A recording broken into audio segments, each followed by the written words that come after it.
My name is Clara Frost, and I am 34 years old. 7 years passed inside that house before I finally checked the full balance of my labor. Evelyn Sterling stood by the heavy oak cabinet in the hallway and pointed a sharp finger at the floorboards. "You only know how to turn a wrench in the dirt," she said. I cleaned grease from my knuckles with a shop rag. Every torque specification I entered into my shop log taught me to find hidden fractures before the metal failed. Evelyn brought the family ledger down onto the dining table with a dull thud. "This business cannot support your expensive tools," she said to my face. My younger brother Lucas stood near the front door holding his coat. He did not say a word to defend the shop. I looked at the totals column. The accounting was crooked from the very first page. Nothing was ever inspected correctly by the parlor. I had trusted family rules too long. The engine seizes eventually. Please stay for what comes next. Subscribe to see what was hidden inside that oak cabinet. Leave a note below and let me know the town you are calling home today. This story is a slow reckoning, not a loud shouting match. I stood by the heavy workbench while the afternoon light shifted slowly across the painted wooden floorboards. The small repair shop remained completely still, except for the faint, steady hum of the overhead electric heater clicking softly on the weathered brick wall. I spent my mornings in the garage bay. The concrete floor was stained with dark rings of spilled transmission fluid. I wiped my palms on a heavy rag. Every bolt told a story of stress and friction. Mechanics learn to read physical truth before it breaks. A faint knock in the block is never an accident. It points directly to a loose bearing or starved oil lines. You find the root cause early, or the whole engine seizes up without warning. That habit shaped how I viewed our family accounts. Lucas brought invoices out from the front desk every Tuesday morning. He handed them over without looking up from his coffee mug. I filed each yellow slip into the drawer. The numbers formed a quiet pattern of steady labor. I trusted that paper trail completely. Evelyn walked through the service bay around noon. She checked her watch with a sharp click of metal. "These brakes are squeaking again," she told me, tapping a silver ring against the fender. I nodded and picked up my wrench. The rule was never written on paper. It hung in the air of the parlor like old dust. Evelyn believed in it with every breath she drew. That rule shaped every invoice that crossed our desk. In the Sterling house, what was built through quiet labor belonged to the person holding the pen. My brother Lucas accepted this without a single complaint. He poured coffee and handed out yellow slips of paper. He believed his position came from blood alone. Evelyn watched him nod and smiled behind her silver rings. "That is simply how things operate here," Evelyn said. We lived by a code that made every future humiliation feel entirely normal. I sat at the wooden desk with a stack of green logs.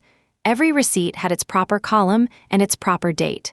My hands carried the smell of transmission fluid and machine oil. Evelyn walked into the room with her leather purse clutched tight. She looked at my ledger as if it were a messy child. "You work with your hands," she said. She meant it as a permanent limit on my life. Lucas stood by the corner and looked down at his shoes. He had learned to avoid looking at the totals column. The parlor was her domain. The pen stayed in her fingers. Greenfield winters were long and cold enough to freeze iron in the ground. The philosophy of the household ran deep through every transaction we processed. "People like us do not own the ground we stand on," Lucas told me once. He leaned against the heavy oak cabinet near the hallway. His voice sounded tired and entirely defeated by the routine. Evelyn walked past us and tapped her silver ring against the doorframe. She owned the parlor and everything purchased within its walls. The ledger on my desk recorded every penny of my shop labor. Those columns of numbers represented hours of heavy wrenches and grease under fingernails. Yet the final authority rested solely with the person holding the pen. Years of practice made me fluent in the language of double-entry bookkeeping. Every debit required a matching credit to balance out the page. Evelyn never picked up a wrench in her entire life. Her only tool was a fountain pen with black ink. She signed approvals while sitting in her velvet armchair by the window. That control felt absolute to everyone who lived under her roof. My labor was just another row of figures to be filed away. I kept my pencil sharp and my entries clean. The system ran on silent compliance from everyone except me. Nobody questioned the logic because it had governed the family for decades. Lucas brought me another batch of invoices on yellow slips. He placed them neatly beside my brass stapler without saying a word. The unwritten law dictated that my sweat belonged to the parlor upstairs. I opened the drawer and filed the papers inside the dark wooden case. Evelyn called out from the hallway about the afternoon tea service. We operated under a system that made exploitation look entirely ordinary. I closed the drawer and picked up my pen. The afternoon sunlight fell across the workbench in the back bay.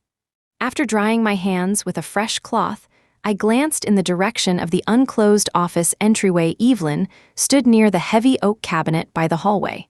A hand-stitched quilt lay folded on the top shelf inside the dark wood.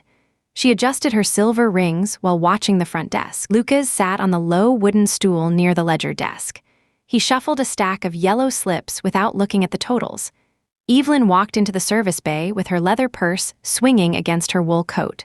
She tapped her silver ring against the fender of a sedan.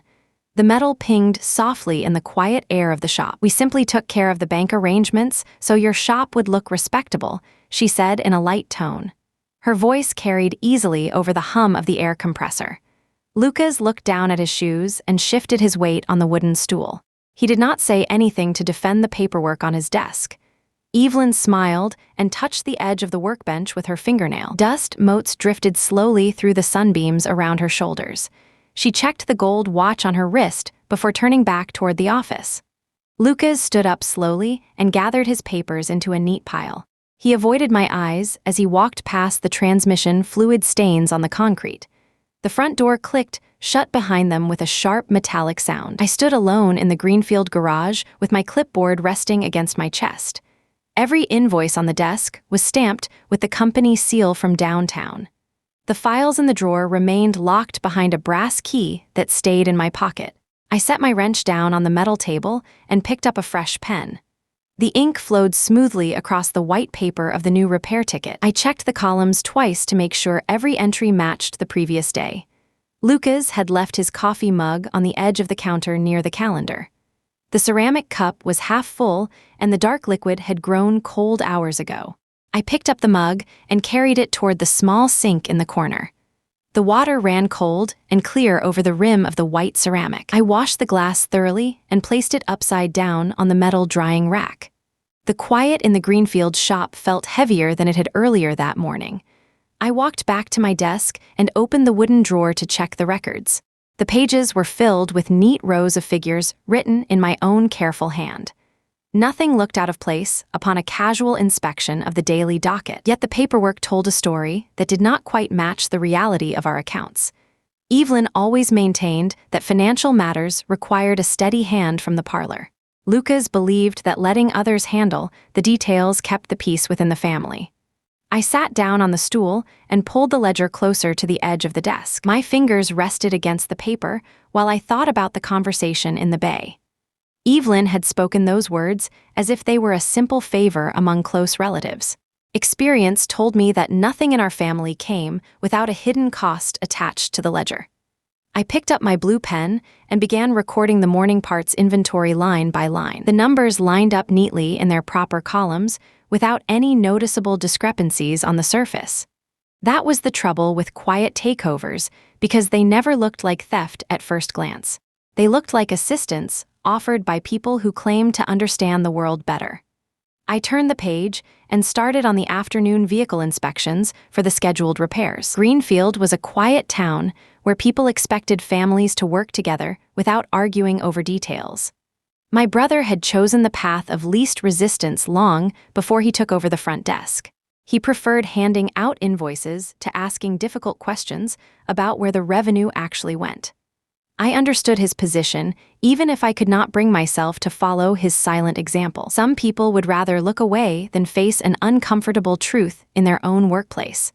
I finished the inventory and snapped the metal cover of my clipboard shut with a sharp click. The office remained quiet except for the faint ticking of the wall clock above the filing cabinet. I locked the drawer and slipped the small brass key safely into my coat pocket. The day was far from over, and there were still several brake lines waiting to be replaced. The ledger rested on the wooden desk. Green ink dried in the narrow rows. Evelyn stepped into the office without a sound. Her silver rings clicked against the polished surface. She stared down at my handwritten entries with a critical eye. "You are spending far too much on these routine shop supplies," she said. I kept my hands resting flat against the grain. "Every rattle has a cause, and the cause is always cheaper to face early," she said with a cool smile. That phrase hung heavy in the small office. Dust particles drifted lazily through the air. The heavy metal filing cabinet stood cold against the brick wall. Lucas lingered near the doorway with his coat half-buttoned. He kept his gaze fixed firmly on the floorboards between his boots. I adjusted the position of my brass stapler by a fraction of an inch. The metal made a sharp click against the wood. Evelyn turned a page with one manicured finger. She traced the totals column where my weekly hours were recorded. "We simply cannot sustain these rising material costs on a standard shop budget," she said. Her tone carried absolute authority. I felt the sharp sting of her words beneath my skin. My knuckles were still stained with dark grease from the morning transmission rebuild. I looked from my mother-in-law to my younger brother. Lucas shifted his weight from one foot to the other. He cleared his throat and tried to find something interesting on the ceiling. "You should let us take over the supplier contacts," Lucas said softly from the doorway. He did not look up from the floor. His voice sounded thin and defeated in the quiet room. I gripped the edge of the wooden drawer. The brass key felt cold against my palm inside my coat pocket. 7 years of honest garage labor had built this business into a steady, reliable operation. Now my own workshop authority was being carved away by a simple stroke of ink. "That is not how we handle the parts inventory," I said. Evelyn raised her chin slightly and looked down her nose at me. "We are only securing the financial health of the household," she said. The afternoon shadows lengthened across the bare floorboards. The wall clock ticked away the seconds in a steady rhythm. No one else in Greenfield understood the actual cost of keeping a transmission running smoothly. But Evelyn understood how to control every dollar that crossed the threshold. I watched the two of them standing united against my desk. The division was complete. I slowly let go of the drawer handle. My breathing stayed even and controlled. I did not raise my voice above a whisper. The silence in the room stretched outward until it filled every corner. Evelyn closed the ledger with a firm motion. She smoothed down the front of her wool jacket. "We will handle the bank deposits starting tomorrow morning," she said. Then she turned on her heel and walked out toward the hallway. Lucas followed her out without another glance. The heavy wooden door clicked shut behind them. I stood alone in the fading light. The service bay felt different on Wednesday morning. The air smelled of burnt transmission fluid and cold iron. I gathered my small tools, placing each wrench and socket back into the battered metal toolbox with steady hands and a blank face. Nobody came near the back of the garage. Lucas stayed by the front desk, sorting through papers while the telephone rang twice and stopped. I carried the heavy logbooks toward the hallway, stepping carefully across the cracked concrete floor. The hallway was dim and quiet. An old oak cabinet stood against the plastered wall near the corner, smelling of furniture polish and closed-up spaces from decades past. The wood was dark and scarred by old impacts. The brass handles were tarnished from years of unwashed hands. I opened the lower door with a soft click. My personal repair notes went inside the dark shelf. Nobody else looked inside that furniture during regular shop hours. Every spare receipt and broken part catalog found a new home away from the main office where Evelyn sat with her fountain pen. The shelves were deep enough to hide a ledger completely out of sight. Dust settled on the polished wood surfaces in thin layers. Lucas walked past the hallway with an invoice clutched in his hand. He paused near the corner for a brief moment.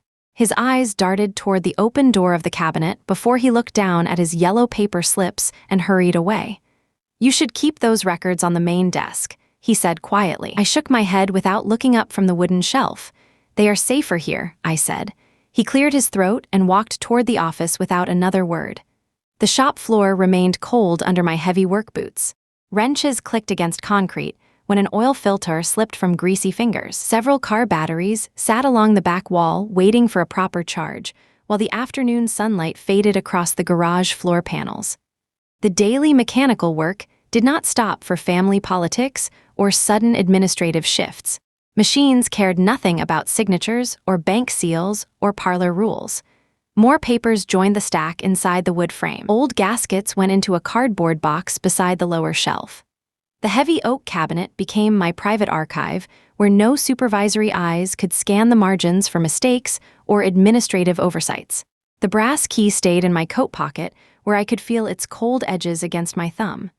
Silence filled the wide gap between the office and the back bays. Evelyn did not come out to inspect the brake lines or tap her silver ring against any fenders. The afternoon hours passed in steady labor with grease under my fingernails and tools wiped clean on cotton rags. Every part had its proper tolerance, and every loose bolt required tightening before the vehicle rolled out the large rolling door.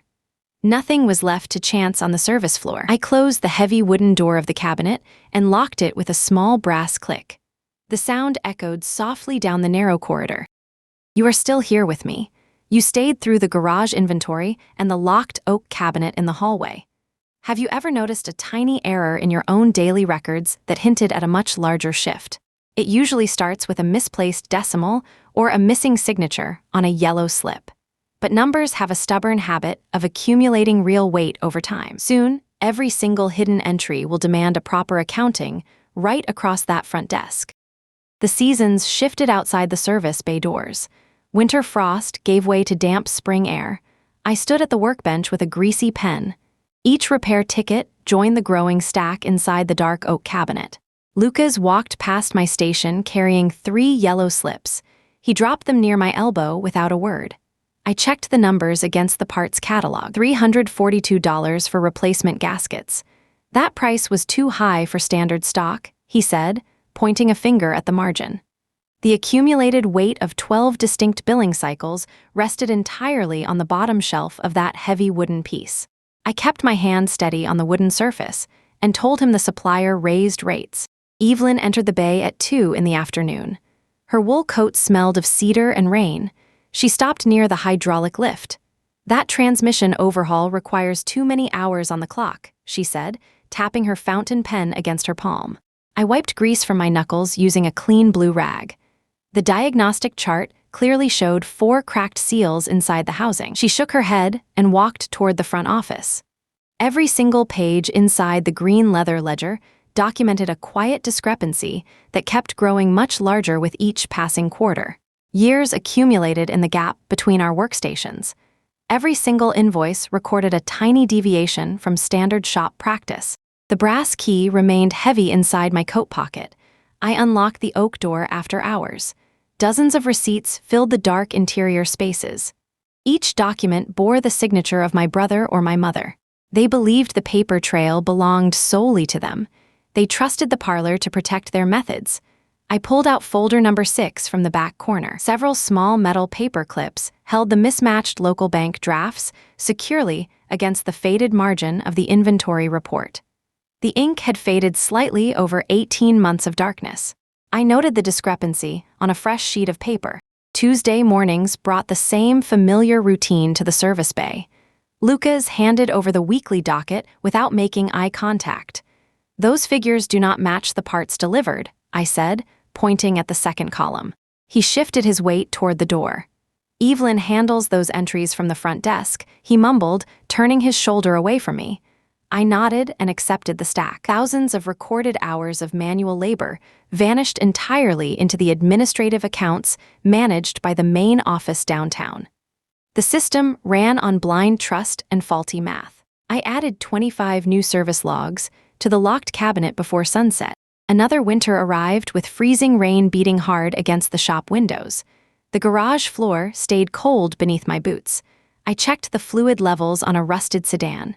Evelyn walked past the bay carrying her leather purse. We need better margins on the brake replacements, she said, pausing near my workbench.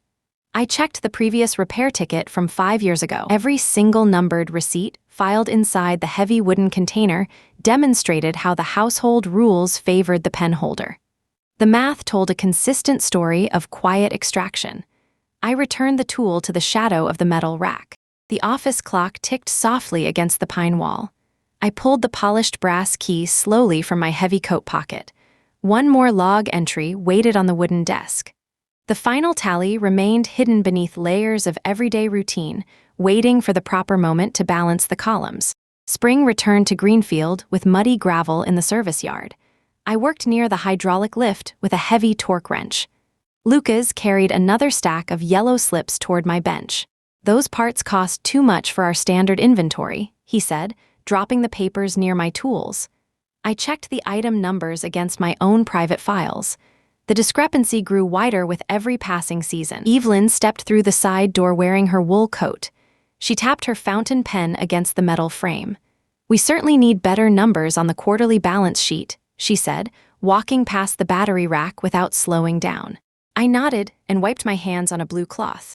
Years accumulated inside the Greenfield garage like dust in the dark corners. I kept every single repair ticket filed securely inside the scarred oak cabinet. The brass key stayed hidden within my heavy coat lining. Lucas walked past my station carrying an empty coffee mug. "You spend too much time checking those old files," he muttered, setting the ceramic cup down on the wooden ledge. I ignored his warning and pulled another receipt from the bottom shelf. The accumulated figures told a consistent story of quiet extraction managed entirely from the front desk over several seasons. Every single transaction recorded a tiny deviation from standard shop practice. Winter arrived again with heavy frost on the windshields outside. The garage floor stayed freezing beneath my work boots. I tested the brake pressure on an old sedan in Bay 2. Evelyn paused near my station while reviewing a folder. "Our profit margins depend entirely on disciplined paperwork," she said, pointing at the margin of a yellow slip. I looked down at my grease-stained fingers and said nothing.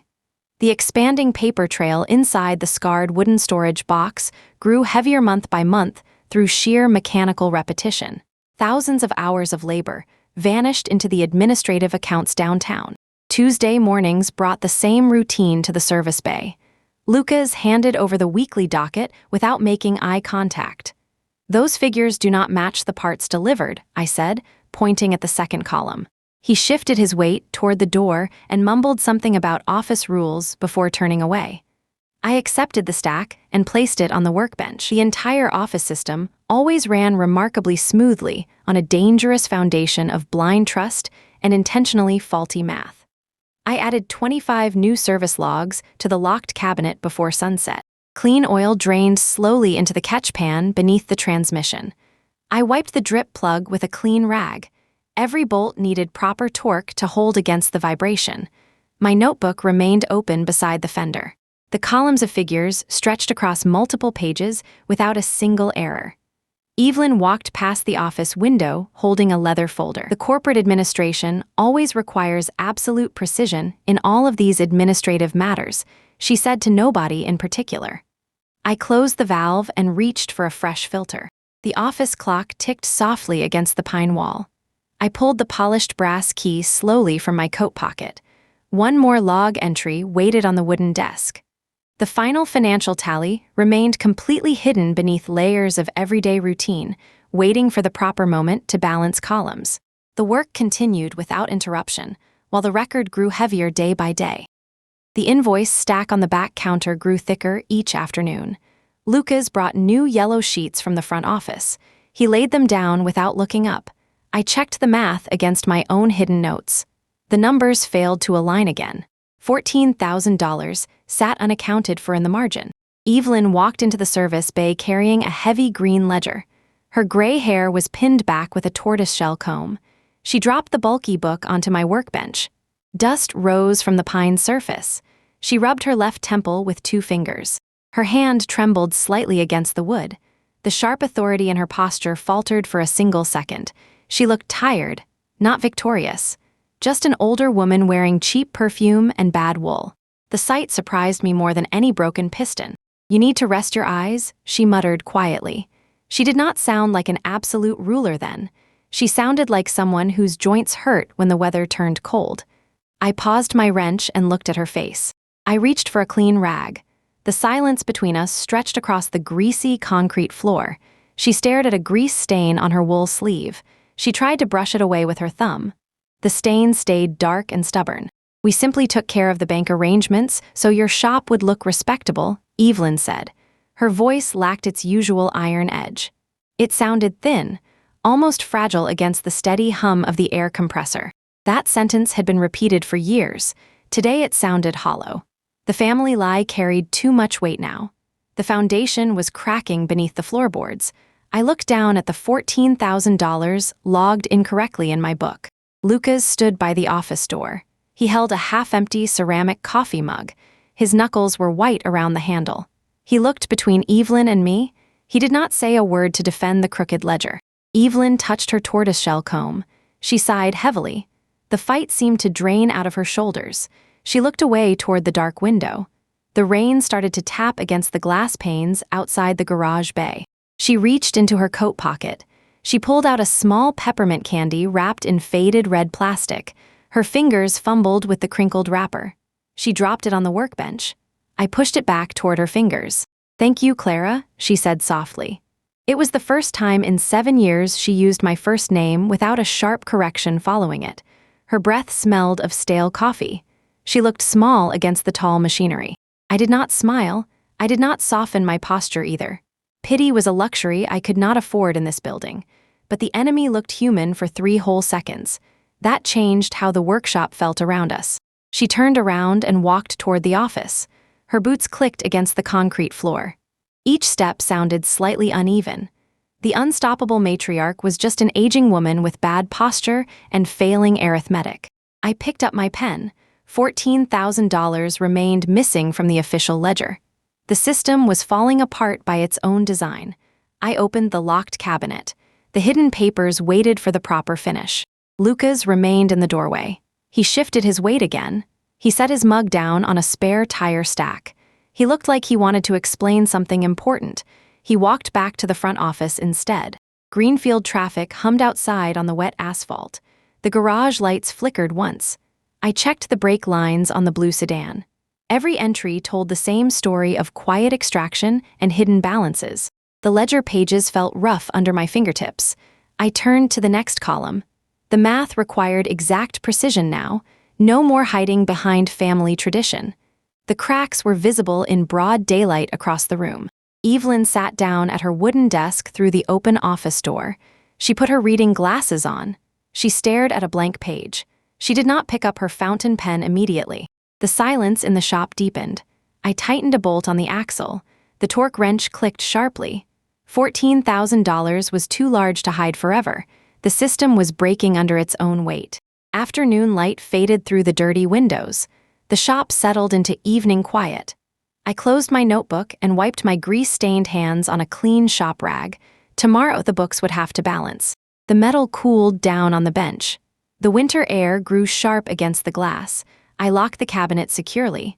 I walked out to my truck with steady steps, leaving the questions for morning. Let me ask you a direct question today. Have you ever watched someone take credit for years of your hard labor? When people assume that you are merely a quiet worker in the shop, how long do you let them write the rules?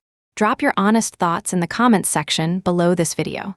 Every single receipt stayed locked safely away while I waited.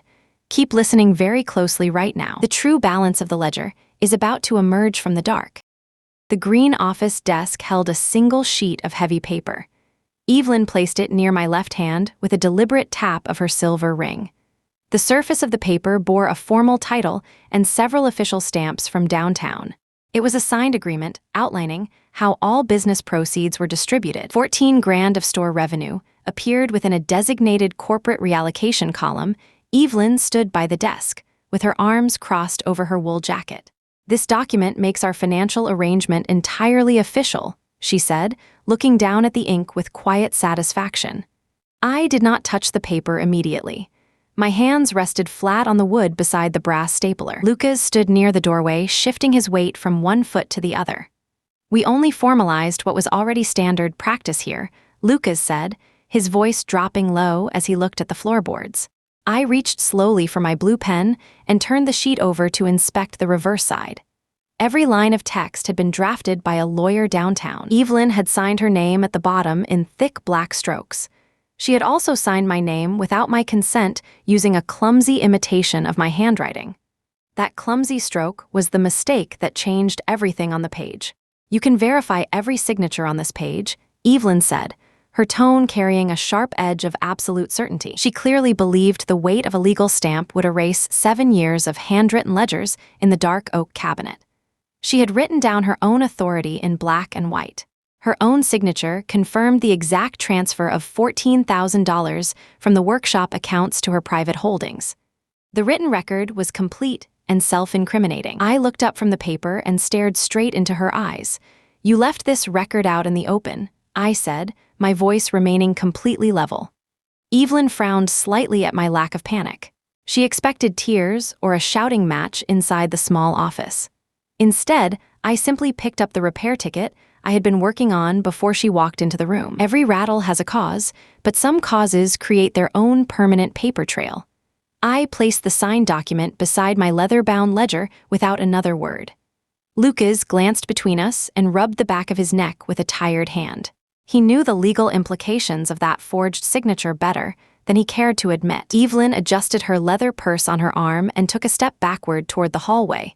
"You will hand over the remaining keys by tomorrow morning," she said, regaining her usual posture. I did not answer her demand. I only nodded once and wrote another part number into my daily log. The office remained quiet except for the steady ticking of the wall clock above the filing cabinet. $14,000 was now documented entirely in her own handwriting. The paper trail was no longer mine to defend alone. It belonged to the formal record now. Evelyn turned on her heel and walked out of the room without looking back. Lucas lingered for a brief second before following her into the hallway. I sat alone in the quiet office with the signed agreement resting under my palm. The repair work for the day still waited in the service bay across the concrete floor. My responsibilities at the workbench had not changed despite the corporate paperwork sitting on the desk. I closed the green ledger with a firm motion and placed my pen in the wooden tray. Tomorrow would bring new invoices and new repairs to Greenfield. The ink on her signature was dry and impossible to take back now. The chairs in the medical wing were bolted down to the floor. Evelyn sat upright near the corner. Even under the harsh fluorescent lights, her expression retained that familiar sharpness which had governed our household for 7 long winters. I held the leather ledger tightly under my arm. Every rattle has a cause, and the cause is always cheaper to face early. Lucas arrived back through the heavy glass doors a moment later.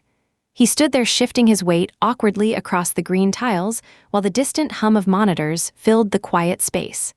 He brought a small parcel wrapped in brown paper. The parcel contained the hand-stitched quilt from our childhood bedroom. He laid it across the empty seat between us. "You should take this back," Lucas muttered quietly while looking down at his worn boots. I placed the thick ledger across my knees. The pages smelled of old machine oil and coffee. $14,000 of improper transfers filled the final columns. She adjusted her silver rings with a sharp motion that echoed through the quiet corridor of the medical facility. "You cannot prove anything with those handmade notes," Evelyn stated coldly without blinking. Lucas looked up from the floor at our mother. His voice lacked the usual hesitation that always used to accompany every single directive issued from the parlor desk. He reached inside his jacket pocket.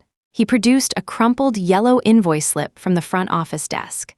"I found this inside the hallway oak cabinet yesterday," Lucas said firmly.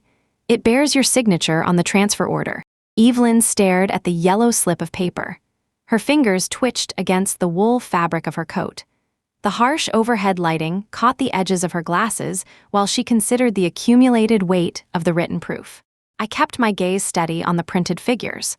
"We only wanted to secure the business," Evelyn admitted in a very low voice. The waiting room clock ticked away the seconds with mechanical precision. A nurse walked past us carrying a clipboard and a blue pen.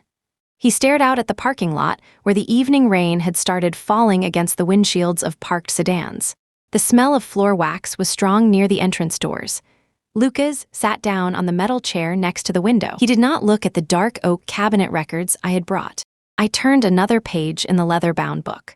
The records went back 7 full years of continuous labor.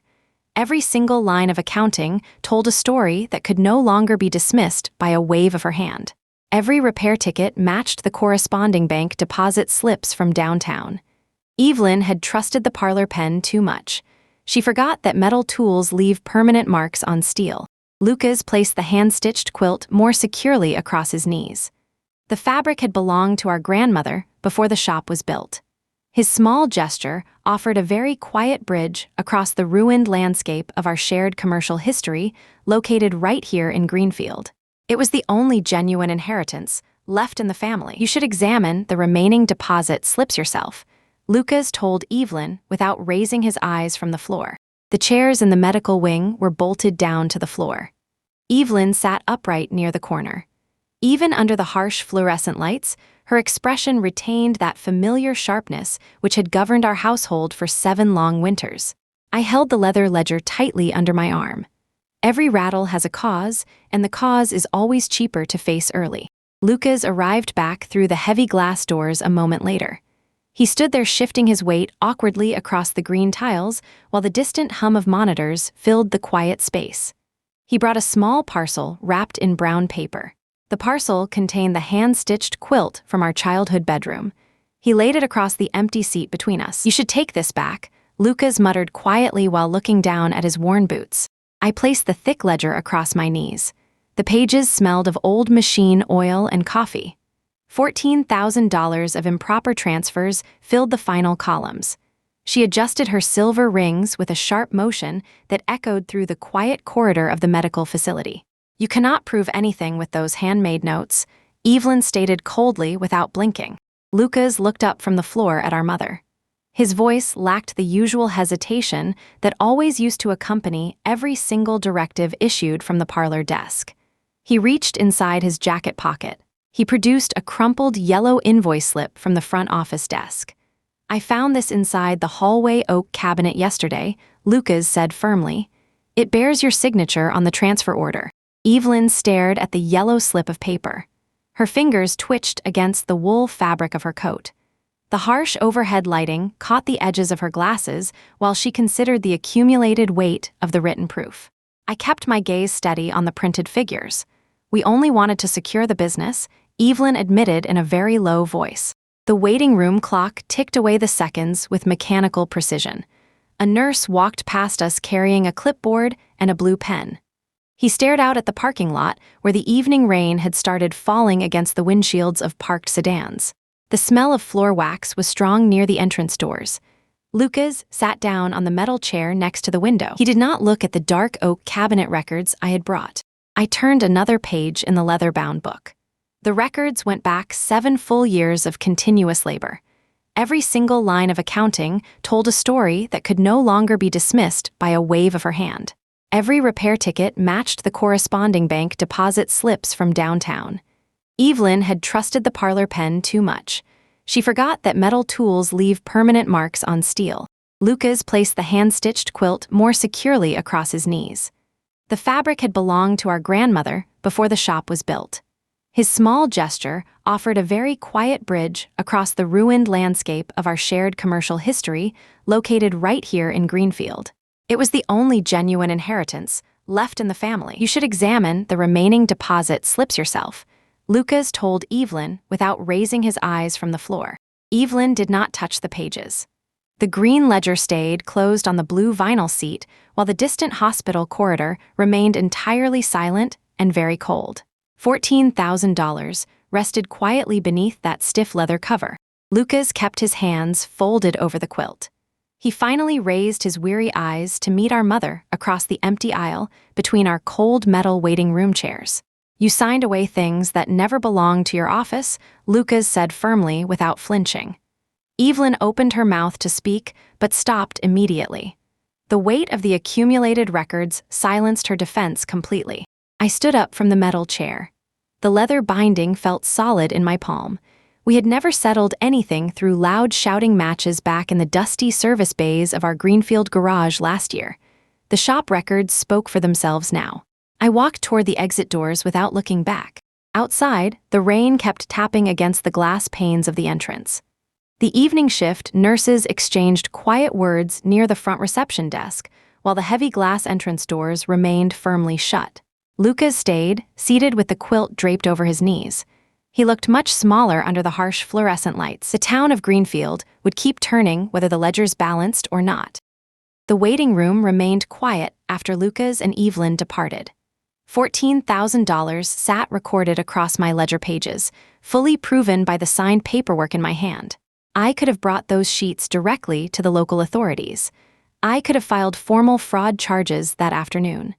Such actions would have stripped my mother of her remaining business holdings entirely. Every single legal mechanism was available for me to use right then. I simply chose to walk away instead. Revenge requires an ongoing investment of bitterness that I refused to spend. The shop had taught me how to diagnose a worn part before it seized completely. You replace the bushing and you move on with the work.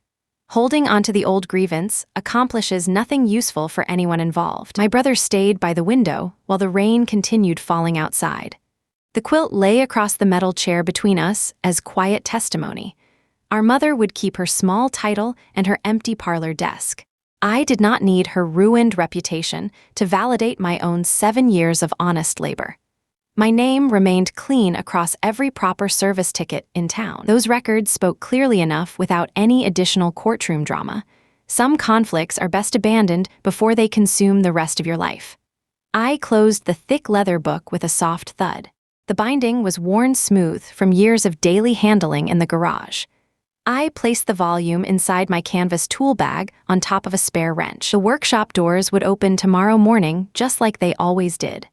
Customers would bring their transmissions and their squeaking brakes for me to fix. Every rattle has a cause, and the cause is always cheaper to face early. I carried my tools toward the exit without looking back at the waiting room. The hallway floor was smooth and clean beneath my work boots. Greenfield looked small through the glass doors as I stepped out into the damp afternoon. My hands were washed and my conscience was entirely clear of any debt. The shop belonged to the work that went into it every single day. No amount of courtroom fighting could change that basic mechanical truth. I started my pickup truck and drove back toward the garage bay alone. The garage floor stayed cold under my boots. I wiped my hands on a shop rag. The air smelled of fresh solvent and old iron. No one came to the front office with false invoices. The Greenfield morning moved at its own pace. I picked up a torque wrench from the workbench. Every tool rested in its proper place. The ledger stayed locked inside the dark oak cabinet. I did not need to open it today. The paperwork battle was over. The business belonged to the daily labor now. Lucas walked through the side door. He carried a small cardboard box of replacement fuses. He did not look at the floor or avoid my gaze. He set the box beside the parts bin. "I am staying to finish the afternoon shift," he said quietly. I nodded and handed him a box cutter. He took it without hesitation. He did not ask about Evelyn or the parlor. He simply stood by the parts counter and began sorting the brass terminals. His shoulders dropped an inch. The small weight of his compliance finally lifted. Across the workbench, a bundle of folded fabric rested on a clean stool. Lucas brought it from the house earlier. It was the family hand-stitched quilt with its faded squares of blue and green cotton. My grandmother made it decades ago. Evelyn kept it locked away in the parlor chest for years. Lucas unfolded it over the wooden bench. The stitches were uneven and honest. I ran my thumb along the hem. The fabric felt worn and durable. It was the only thing from that house worth keeping. The shop door remained propped open to catch the breeze. Customers would arrive soon for oil changes and tire rotations. I checked the schedule on the desk. 2 brake jobs waited on the hoist. I picked up my grease gun and walked toward the lift. Lucas picked up a broom and swept the sawdust near the entrance. We worked side by side without speaking. The work was simple and clear. I tightened a Greenfield suspension bolt and moved to the next vehicle. The afternoon hours passed without disruption. Greenfield traffic hummed along the asphalt outside. No legal documents waited on the office counter. No forged signatures required my attention. The garage remained my own space. I placed the torque wrench back on the magnetic strip. The metal made a soft clink. Lucas finished sweeping and emptied the dustpan into the bin. He washed his hands at the utility sink. We locked up the side door when the whistle blew. The evening settled over the roof beams. I turned off the main overhead lights. Only the workbench lamp remained glowing. Tomorrow would bring new repairs and regular customers. I reached out and touched the soft cotton of the quilt. The workshop was quiet at last. You understand the mechanics of how people live together in this town. Every rattle has a cause, and the cause is always cheaper to face early. I walked back into the garage this morning without looking at the desk drawer or the green book. Lucas was already at the hoist. He held a grease gun and wiped his hands on a blue shop towel. He nodded once as I hung my coat on the wooden peg. We did not talk about the papers in the hallway cabinet or the $14,000 in the leather ledger. Those things belonged to a different kind of calculation. The morning air carried the sharp scent of fresh coffee from the thermos on the counter. Someone left a small radio playing country music 2 rooms over through the partition wall. A heavy transport truck shifted gears out on the highway near the crossing, and then the sound faded completely into the ordinary quiet of another workday.